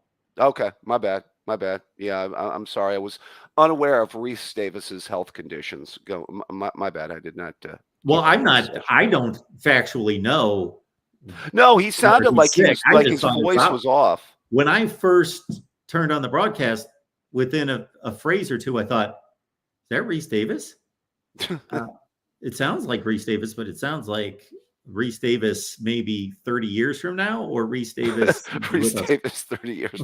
Well, yeah, like if I'm sitting here 30 years from now, it may not be the prettiest sight in the world. I don't know, but I may still try to do it because that's what seems to be the decision by a lot of people out there in media, that they think they can still do it. And if somebody still hands them a paycheck, I guess somebody is validating that. But anyway, Oh, that, you'll be. yes, You'll, Reese Davis, to me, I thought it was plain and obvious that he was sick. Yeah, well, Mark, you'll be fine. You're like the Tom Cruise of college football announcers. You just never age, so you'll be. I'm just trying to butter you up a little bit, I guess. But Well, it's funny that you say that because just this morning, I could care less about Tom Cruise, and I don't look for Tom Cruise clips or anything. But I'm on Facebook and I yeah, scroll by something where I think it was Joe Rogan made a comment about, and he showed a picture of Tom Cruise and whoever the girl is that was his Kelly maiden McGillis. I saw that. Yeah. in Top Gun, and then Well, showed her today, and then he looks like well, yeah. he's like 10 years older, and she looks like she's 87 years older. Years have been rough. Yeah. All right, Yeah. back to college football, if we can here. Let me steer it back. A lot of things happened yesterday that I wasn't surprised. Some of it I actually called. I'm not going to take the victory lap, but maybe I should. In any case, I was wondering. We had the conversation about Tennessee, and I'm so angry. I bet this game. By the way, the Tennessee Arkansas game. I wanted to see Tennessee do it against a good team. And I didn't even have to wait for them to play a good team. And maybe they got exposed a little bit yesterday. I don't know how much you saw that game or what your thoughts are on that game. I just wagered the over in the game, so I didn't actually bet Tennessee to win the game. But needless to say, I lost on that. But in any case, is that some exposure as far as Tennessee being a little bit fraudulent?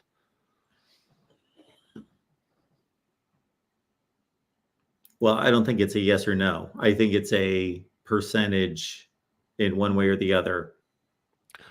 So, to a certain extent, it did, because Arkansas is not going to be competing for any SEC championships, we don't think. Right. Although, what they lose to Texas A&M by 4, they got a win against Auburn and Tennessee. Arkansas is not a bad team at all. No, They're I don't think really Arkansas is not. a bad team. No, they're not like a cellar dweller. You're right. If you look at their games last year, they lost to everybody by 1 score, including Alabama. And they should be, whatever the number of games is, 6-0 this year. But, yeah, so it tells us that Tennessee may not be as infallible as some people thought they were, but I don't read as much into these results, just because I think it's tough to go on the road in the SEC and win. And I think Arkansas, and I think that we'll see who the top, whatever the echelon is, whether it includes 1 team or 3 teams or 4 teams or whatever that number. I think once you fall off that step and go down, you're in a mess of teams. So I don't think that Tennessee may finish. Let's say Tennessee finishes 10-2 this year, and they make the playoff and they win a game, then they lose a game. Does that sound like a reasonable Tennessee finish to the season? Like what you expected a week ago? No, I will say this, Mark, and I think what you're going to say. I'm Go asking, ahead. I'm David. sorry. Yeah. Tennessee 10-2, they win a game in the playoff, then they lose. Is that about what you would have projected a week ago? Yeah, that wouldn't be Okay. shock me. Well, what I'm going back to a week ago in a discussion that we had, and it was put out there about Tennessee, is about them being a legitimate national title contender, which was a discussion that people were having after the Oklahoma win, which Yeah. I had thought that Oklahoma was completely fraudulent before that game. And I think I've proven to be right on that. And then on top of that, and that's why I said I wanted to see Tennessee beat another good team, which there were going to be obvious opportunities on their schedule to do so. And that's why I was wondering about, do we have to now put away that, this is a national title contender type team and maybe just a playoff team, as you were just saying? Yeah. So to finish my point is that if that's what we thought Tennessee was a week ago, and even if my opinion doesn't change much from that, 10-2, 9-3, go to the playoff, maybe win a game, maybe lose in the second round, whatever. Don't seriously contend for a national championship. And let's say Arkansas's 7-5 team that goes and plays in the Music City Bowl and maybe finishes 8-5, that the difference between those two teams isn't a whole lot. I don't think team 10 or 12 in the nation versus team 32 in the nation is so them going on the road and losing to Arkansas in a game that they could have won, although they were completely dominated the first half of the game. So right. I will add that to your side of the argument that even though it was 3-0 or whatever it was for a long time, the yardage totals at one point, I jotted it down. It was like 230-30 or something like that. It was crazy. They were getting completely controlled, but Arkansas kept shooting themselves in the foot. So that part of it, I'll agree with you that they played that poorly. But in terms of the result, I think we're going to continue to see teams that we think are the 30th best team in the country beat teams that we thought were the 12th best team in the country. Well, I mean, you know what SEC fans will say, Mark, this is the gauntlet that is the SEC. You know what I mean? And say, this is tough to do going on the road in the SEC and build it up, I think. So they're going to lacquer that up to make it, every week you've got to face the 85 Bears or something, as they are wont to do. Yeah. You can't lose on that argument either. There's no way to lose that argument. Yeah. Because either it's a gauntlet or these top teams are just so dominant that they can march through anything. Well, I did say that I would not be surprised, although maybe I should still be surprised if there was a 2-loss SEC champion this year, although it could happen. I was, because there are landmines out there this year. We'll see. Texas is undefeated still. And, I got to get to Alabama and Vanderbilt. I was talking about that game last week after we talked about the Georgia-Alabama game last week. I was, when Carson Beck exposed that defense in the second half, and probably was one bad decision away of maybe getting that game to overtime. I think if he'd have been a little bit more patient, because they had 40-some seconds before he forced that interception into the end zone last week that cost them the game. That game easily could have gone to overtime. And point being is that left me with a lot of doubts about the Alabama defense. I was already wondering, when they lost their two corners, they lost Downs. I believe they lost Dallas Turner, some of their better players on defense off last year's team, if this was going to be even close to the same defense that they had a year ago. And guess what? They got exposed again by Vanderbilt. Wow. Well, I said that earlier in the show as well, that the Alabama defense that we saw in the second half against Georgia could be explained as, well, Georgia's just that talented, number one. Number two, it just became that kind of crazy kind of game where there were just going to be ebbs and flows. And you can take great defenses from year to year. Shoot, the Georgia defense of 2021 got completely terrorized by Alabama in the SEC championship game. So there are certainly one-offs or two-offs for great defenses over many years that we could look at particular games that it just became that kind of scoring circus, just a crazy game atmosphere, matchups didn't work, blah, blah, blah. But then when that gets followed up by 40 points against Vandy, then Yeah, I think we are dealing with serious concerns. Now, I didn't see the game except for Bama's final touchdown drive to get it close, and then Vandy's ability to run out the clock. Yeah. So that's not anything prolific, but that's a big telltale sign right there. When the game's on the line, you just scored a touchdown to get within 5, and you can avoid embarrassment and this upset that nobody imagined was going to happen. And your defense can't line up against Vanderbilt and get a stop to get the ball back to your offense. That's Vandy. They converted one first down on like a rollout pass with their quarterback, and this fullback leaks out of the backfield. He's wide open. They get like 18 or 20 yards. And then after that, they just slammed the ball off tackle and got a couple more first downs. And wow, that's. Yeah. It's really surprising. I watched the second half of that game, Mark, and they were getting pushed around at the line of scrimmage. I saw Bama defensive players missing tackles and out of position. A lot of 5 stars, not looking like 5 stars out there for Alabama on that Alabama defense yesterday. No. And really got exposed. I will say I wanted to get to my other fraudulent team that got exposed. Probably no surprise. Like I think maybe we kind of both agreed on that Missouri got exposed yesterday too, Mark. Yes. I mean, I guess that thing was coming for a while, that they were a legit top 10 team. Yeah. I picked Missouri to go 4-4 in the SEC. Yeah, I was. I thought people had Missouri as a playoff team before the season started. I really had my doubts that they were maybe even the 5th or 6th best team in the SEC. So yeah, they're not. Probably not shocking there. Maybe I should have put my money where my mouth is. I didn't get my finance into the early games like I wanted to yesterday. By the way, I also wanted to get to a couple other games if I can, Mark. The one thing, by the way, USC talk is going to be very interesting this week. Speaking about losing funds, I thought going to Minnesota minus 8.5. Are you serious? I mean, wow. I only saw parts of it, but I seriously struggled with that line, and I ended up pulling the lever on USC thinking, okay, I can see them. Football is a long game, 3.5 hours. And if you've got that kind of skill position, talent advantage, then, a 23-17 game can easily be 30-17 final. And that's what I was expecting. But so I wasn't surprised. I thought it was going to be a competitive game, but I picked the USC.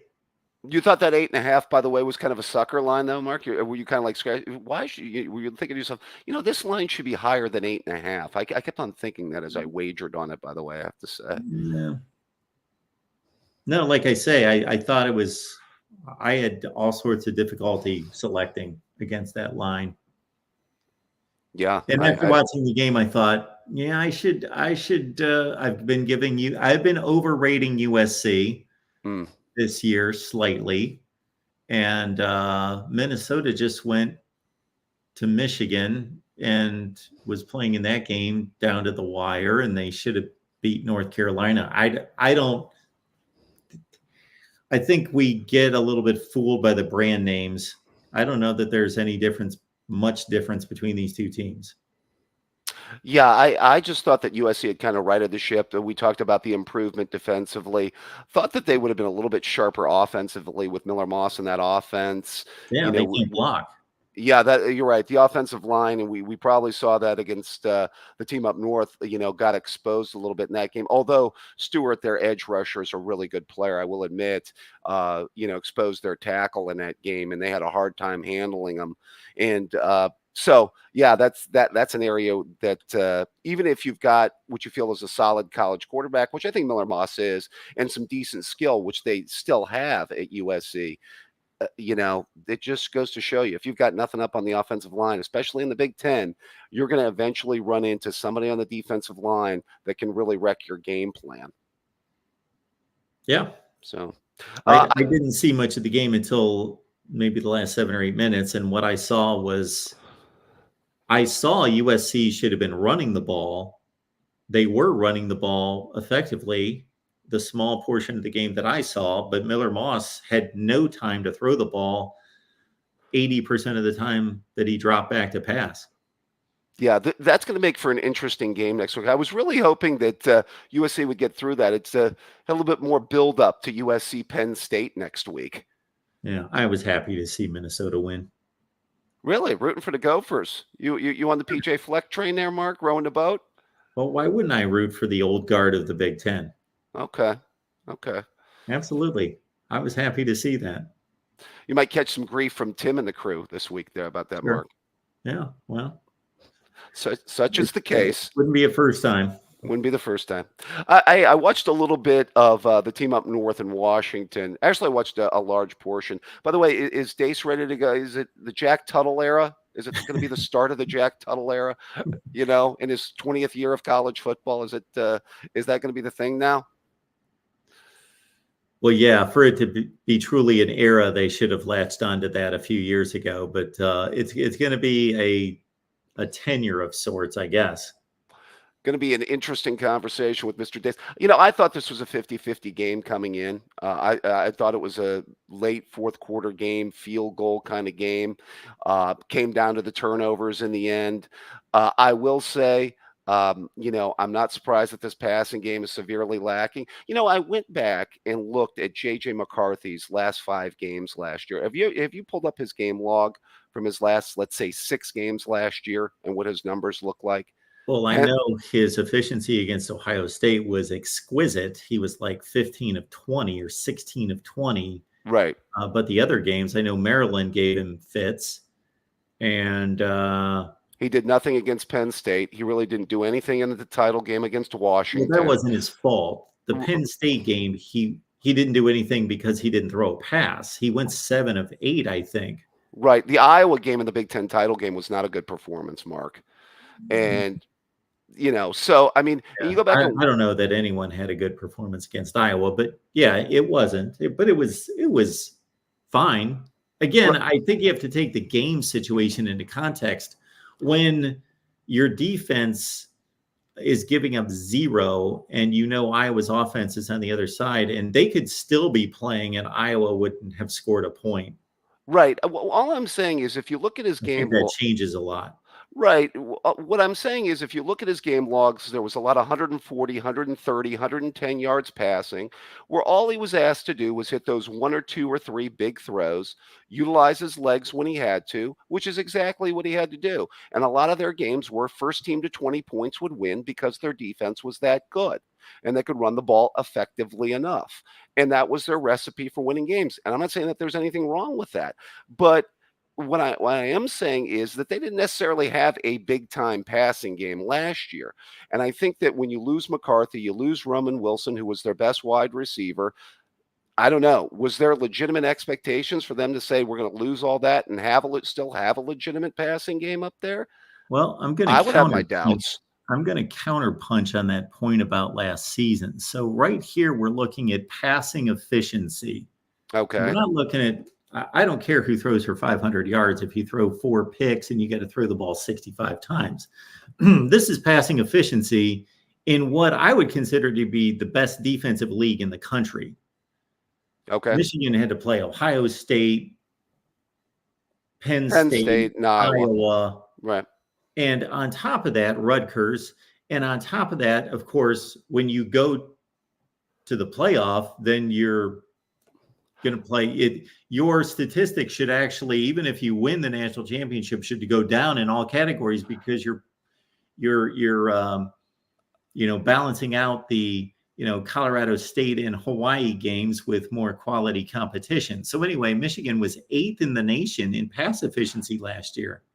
Right. And they had a very controlled passing game where they threw passes to a tight end and to a slot receiver, and that worked for them. I'm not saying that it didn't. And that's why you see 140-yard passing games and you don't see 300-yard passing games, because they don't have a chunk receiver on the outside who can generate chunk plays, and they don't really have an efficient down the field passing game. I would also add he didn't play well against Maryland, Mark, and Maryland does not have a top flight defense by any stretch of the imagination in 2023. If you want to put that into the equation, I think I'm accurate on that. But I digress. What I would say is I thought that those losses, I'm not surprised that their passing game is average. I'm just wondering why they're not surprised that their passing game is average after losing their quarterback and their best wide receiver from a year ago. And not scoring anybody worthwhile in the transfer portal, as you've even bemoaned. So, Well, yeah, I really can't answer that. I would think that they could have anticipated having an excellent 1-2 punch at running back and one of the best tight ends in college football and a strong offensive line, and that the quarterback and the wide receiver play would be bottom 3 or 4 in the Big Ten. That's what they should have anticipated. I will say that about their defense, Mark, the one thing that I've noticed, and I said this before, any team that they faced this year that has a decent passing game has exposed them to a certain extent, because I don't think their secondary is as good as it was a year ago. I think losing Rod Moore, losing Sammer Still, that's not the same secondary that they had last year. They have a good front seven. They have two good defensive tackles. And as I mentioned, I think Stewart is a good edge rusher. But, that's not the same pass defense that they had last year either. Oh, well, yeah, that's not even debatable. Yeah, I think that's clear. They lost way too much talent in their secondary. And their linebackers are supposed to be more athletic this year, but I would argue that Junior Colson and Michael Barrett are two huge misses from their linebacking core. They were their leaders, and they were their leaders at that position. And one of them was a captain. And then you've got, as you mentioned, Rod Moore, losing him at safety. I think these are all obvious misses in terms of talent and leadership downgrade. I did want to, as we get done talking about a mediocre team that's probably going to go 8-4, maybe 7-5. Let's talk about a really good football team, and that's Ohio State. I wanted to get to the Buckeyes. I must say, Mark, I don't know what your feelings are on this. You guys may take this up on Buckeye Talk, and I put this in a couple of Buckeye chats this week. One of the biggest things that's giving me confidence about this football team, and I'm just going to say it, this offensive line is light years better than it was a year ago. I don't know. I don't think I'm going out on a limb on that one. It's a lot better than it was a year ago. I was astonished. If anybody wants to check out my post-game video, by far, that is the most encouraging thing that happened on Saturday. Will Howard stood back there most of the time and patted the football, for one thing. Secondly, they just slammed the ball straight forward.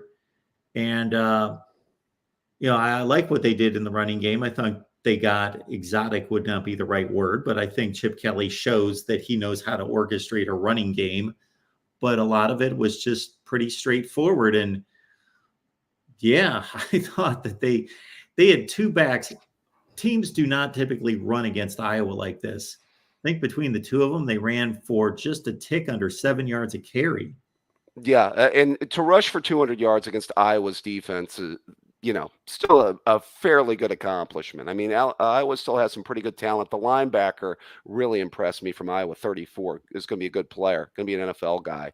The name's escaping me, but Higgins, the linebacker, really good player. Made a nice forced fumble on Jeremiah Smith in the first half of that game. But yeah, I am really impressed with the improvement of the offensive line. Justin Fry's taken a lot of abuse the last year from Ohio State fans. You guys have talked about it a little bit on Buckeye Talk.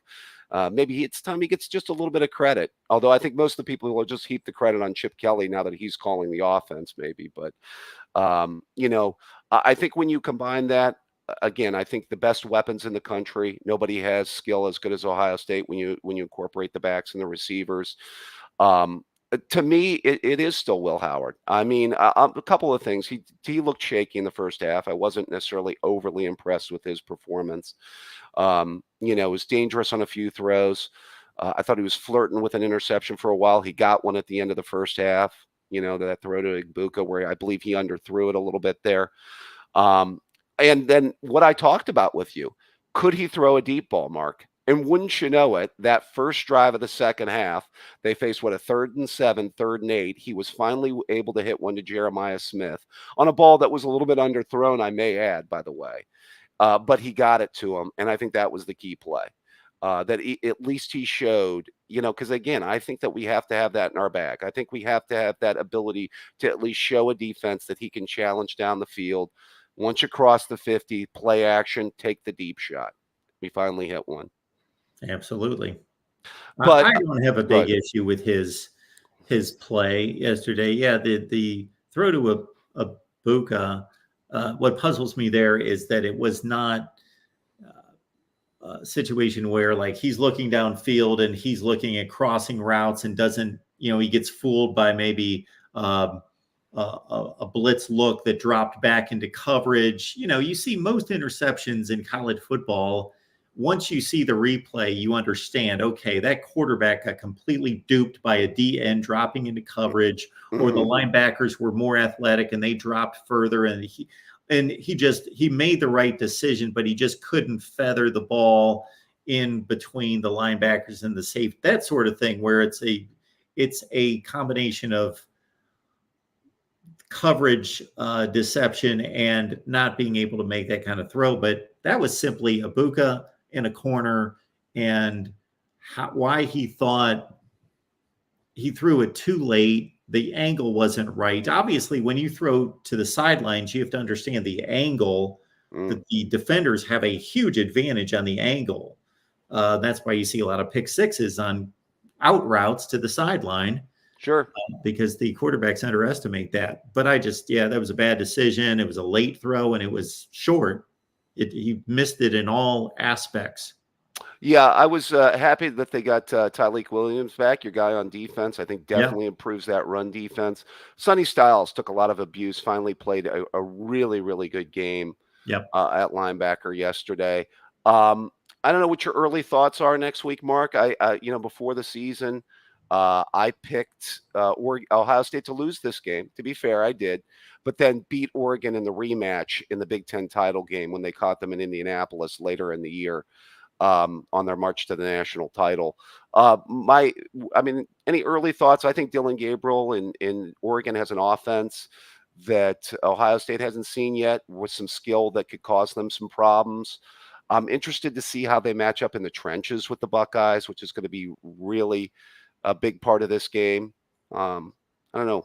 Just what do you think early? Well, Dylan Gabriel, he threw a pick. He threw 2 picks, but he threw one in particular that was reminiscent of Will Howard's decision. It was a really bad decision at the goal line. So he needs to clean his act up a little bit, but he's fully capable of doing that. I think Ohio State's a better team. By how much, I don't know. I would say that Oregon played a better game against Michigan State than Ohio State did, if you want to make that comparison. Yeah, but I'll watch that game. Not by much, even though Ohio State technically on the scoreboard won by more points. Oregon played a much cleaner game, or much more dominant from the very first drive and all of that. But Oregon does not have a defense on the level of Ohio State's, I do not believe. Yeah, last comment on this. I think that I'm interested to see if Ohio State's defensive line can cause Gabriel a little bit of problems. And obviously, I'm interested to see how well Ohio State's run the ball. And then can Howard avoid maybe a mistake throw? I mean, the bottom line I come back to with the Buckeyes is I think if Howard plays clean with where the defense is at, which I still think it's one of the best in America, maybe the best. I think it can prove to be the best group of skill players in the country, and an offensive line that's completely leveled up. If he plays clean, I don't know who beats the mark. I agree. They're the best team in the country. Wow. Okay. So you're calling the marker right now, Mark. If you were saying most complete, I think they're the most complete team is what I'm saying. Well, I said in the offseason that my 2 concerns were obviously Will Howard and more so the offensive line, that Georgia had a better roster and maybe even Alabama, but player number 75 is inconsequential. That Ohio State had the best 2 deep roster in America, And it's going to come down to Will Howard playing against some semblance of or some grouping of Texas, Oregon, Alabama, Georgia, maybe somebody else that emerges in a semifinal and championship game. He can play. Will Howard can be Will Howard B+ game, B- game, whatever in the first round of the playoffs, depending on whether they win the Big Ten or a second round game, probably. Right. But it's going to be those final two games. So that's just sheer projection on our parts as to whether on that night he's going to be Will Howard. He doesn't have to be an A+. He can throw a pick. He can miss 3 or 4 throws, but he can't be 15 of 27 with 2 picks and beat Georgia or Texas. Yeah, agreed. Yeah, he's got to. I hope he can hit one or two of those down the field throws, possibly, and then obviously take care of the football. So, yep. All right, should be an interesting week. We look forward to it. I'm sure you're going to have wall-to-wall coverage on Mark Rogers football going this week into that game. It's going to be fun. Probably be the night game on NBC, I would think, next week, right? I think that's what it is. I don't know.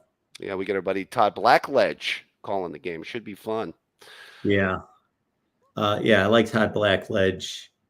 I'm not going to say a whole lot for the rest of the broadcast team there. I thought last night's broadcast was lacking quite a bit. Yeah, there was some weak spots. And I like Blackledge too with you, by the way. Yeah, so. It wasn't Blackledge.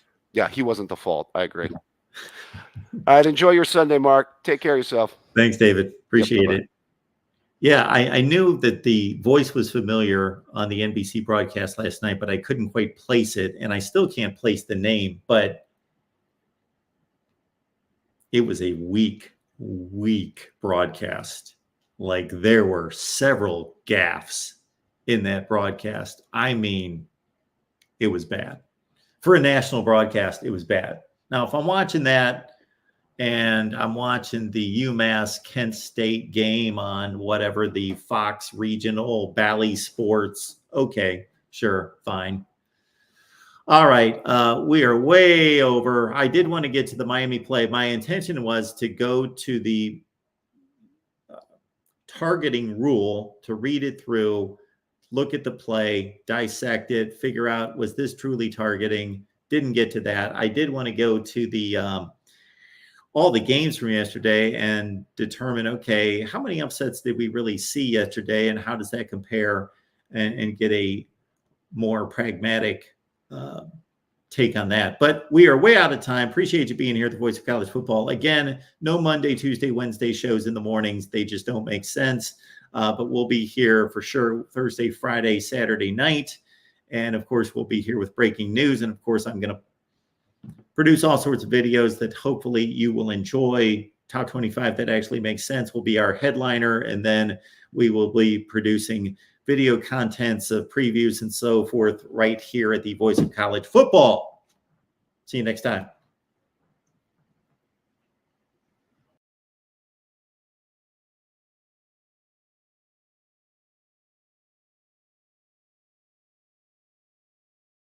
College football is even more exciting with some action on the line. And the games are even better when you're cashing in. And the Voice of College Football is the place to be to get the greatest value. Let's start with my picks. 75% against the money line, 58% against the spread. I've got a 40-year track record. In fact, in 2023, at $100 played per game, you would have netted over $9,300. And guess what? I'm just the warm-up act. Steve Merrill, our ace in the hole, show stopper from Wager Talk. 6 years with the Voice of College Football, over 30 years in the industry. Steve gives us analysis on all the big games, but you can't miss Steve's weekly under-the-radar pick, which went 21-5 against the spread the last 2 seasons. I repeat, 21-5 against the spread. You also get picks from some of our top analysts here at the Voice of College Football, including Steve Dace and Matt Zemek. Become a YouTube channel member or Patreon member for just $99 per month. Go to the main channel on YouTube, click join, and select the betting tier. Do the same thing on Patreon. Make 2024 a winner now.